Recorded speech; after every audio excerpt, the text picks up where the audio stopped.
ಈಗ ಅವ್ರು ಹೇಳ್ಕೊಂಡ್ರೆ ನಾನೇನು ಮಾಡಲಿ? ನಾನೊಂದು ಎಂದು ಬಾಯಿಲ್ ಹೇಳಿಲ್ಲ. ನಾನೇನಂದೆ? ಈಗ ನಾನೊಬ್ಬ ಕಾಂಗ್ರೆಸ್ ಪಕ್ಷದ ಸಾಮಾನ್ಯ ಕಾರ್ಯಕರ್ತ, ಜನ ಸೇವಕ. ನಾನು ಜನ ಸೇವಕ.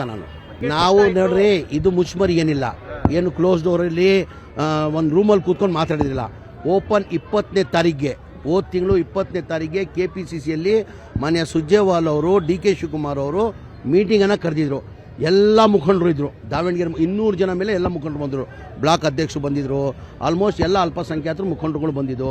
ಓಪನ್ ಸಭೆಯಲ್ಲಿ ಹೇಳಿದ್ದೀನಿ, ನಾವು ದಯಮಾಡಿ ಮುಸಲ್ಮಾನ್ ಕೊಡಿ ಸರ್. ನೀವು ಸಿಗ್ಗೊಂದಲ್ಲೂ ನಾವು ಕೇಳಿ ತೊಗೊಂಡ್ವಿ, ನೀವು ಕೊಟ್ರಿ, ನಾವು ಗೆಲ್ಸ್ಕೊಂಡು ಬರ್ದೀವಿ.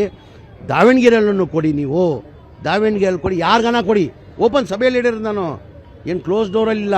ರಿಜ್ವಾನು ಇದ್ರು, ನಾಸೀರ್ ಹುಸೇನ್ ಇದ್ರು, ಸಲೀಂ ಅಹಮದ್ ಇದ್ರು, ನಸೀರ್ ಅಹಮದ್ ಇದ್ರು, ಎಲ್ಲರೂ ಇದ್ರು, ಹಾರಿಸ್ ಅವರಿದ್ರು. ಎಲ್ಲ ಓಪನ್ ಆಗಿ ಪಬ್ಲಿಕಲ್ಲಿ ಹೇಳಿರೋದು ನಾನು. ಅದು ಯಾರ ಮುಂದೆ ಹೇಳಿರೋದು? ಅಧ್ಯಕ್ಷ ಮುಂದೆ ಹೇಳಿರೋದು.